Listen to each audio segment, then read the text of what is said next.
Hello friends, on request from so many viewers, today I am making this traditional Rajasthani world famous dish, that is gatte ki sabzi. You can see the gattas and the curry, they are looking so tempting, isn't it? And the flavor you can't feel in the video, but I can feel here. It's very flavorful and yummy looking dish. So let us see how to make this. Let us make the dough first. So I have taken this 1 cup of gram flour or besan here. To this, to start with, I am adding salt to taste, 1/4 teaspoon or just a small pinch of turmeric powder, about half a teaspoon of chili powder. You can add chili powder as to taste. This is not a spicy variety, so I am adding 1 teaspoon here. Some coriander seed powder, cumin powder, a small pinch of hing, ajwain about 1 teaspoon. This is very important. And I am adding 1 tablespoon of curd.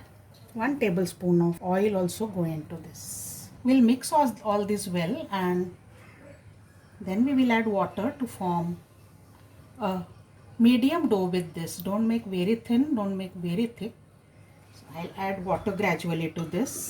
But first mix the dry things properly. Don't add too much water because gram flour or besan doesn't take more water.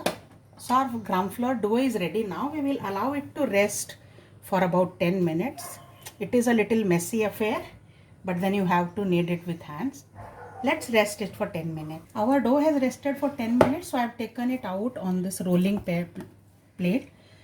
In this ball, I have added some water so that the extra besan, whatever is remaining, we can use this water for curry.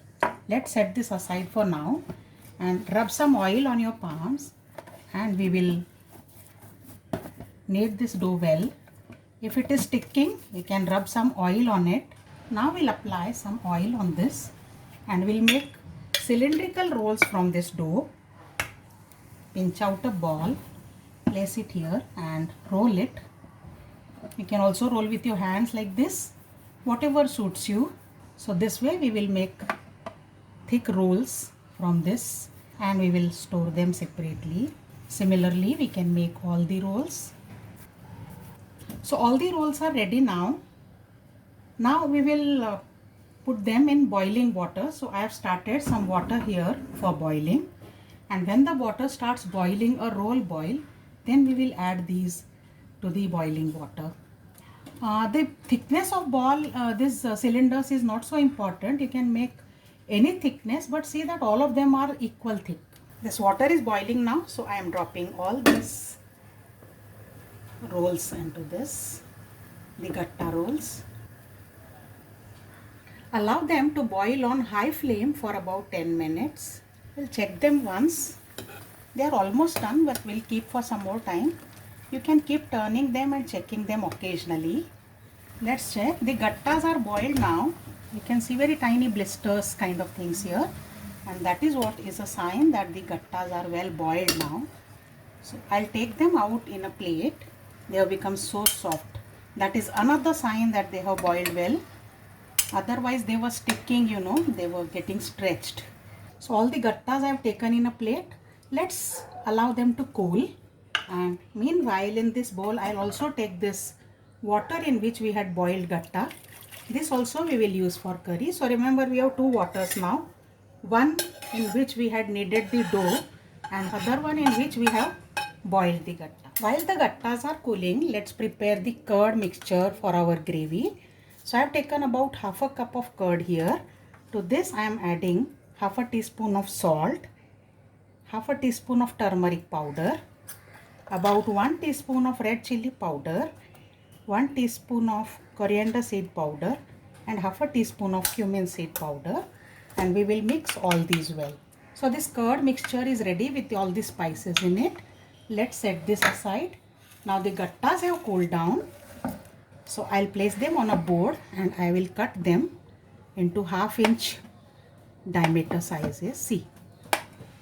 So all my gattas are ready now, friends. I'll take them into a plate. So all our preparations are ready. Now we will come to the final step. So I've heated this pan. Into this I am adding about 2 to 3 tablespoons of ghee. preferably make this sabzi in ghee only, because traditionally it is made in ghee, and second thing, whenever you are making a curd based sabzi, better make it in ghee. Once the ghee is hot, I am adding some hing into it, asafoetida, some cumin seeds, and very few mustard seeds. I'll cover it so that mustard seeds don't splatter everywhere around. Next, I'm adding some whole coriander seeds. This is there in traditional recipe, but if you don't like it, don't add. Now, one small finely chopped onion, 1 or 2 green chilies, and very small piece of grated ginger.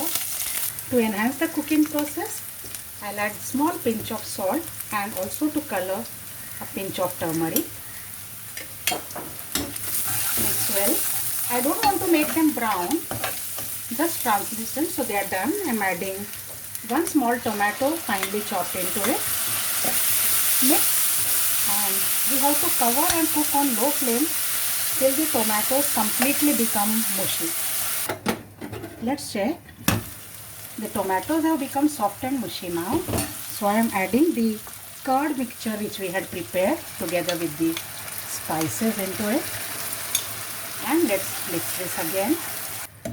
This is mixed well. So now I am adding this water which we had used for boiling gattas. I will also take the remaining curd which is left around in this bowl and add in here. And finally this water which was from the ball in which dough was prepared with a little bit of gram flour or besan stuck to it. So everything has gone into it. Let it come to a boil. The gravy mixture has come to a boil. So now I add these gattas to it and let them boil together for at least 10 minutes on low flame. Gatta and gravy are simmering since 10 minutes. So let me turn off the flame, and I am adding just a small pinch of garam masala, fresh coriander leaves. Adjust the seasoning, check the salt and chili powder if it is required to add more, and this is ready. So our traditional Rajasthani gatte ki sabzi is ready. Do prepare this, guys. It's really yummy, a very royal treat, and it will go well with any of the classic Indian breads like roti, paratha, chapati or puri, and even with boiled rice. So enjoy this recipe. I'll come with more such recipes. Till then, bye bye.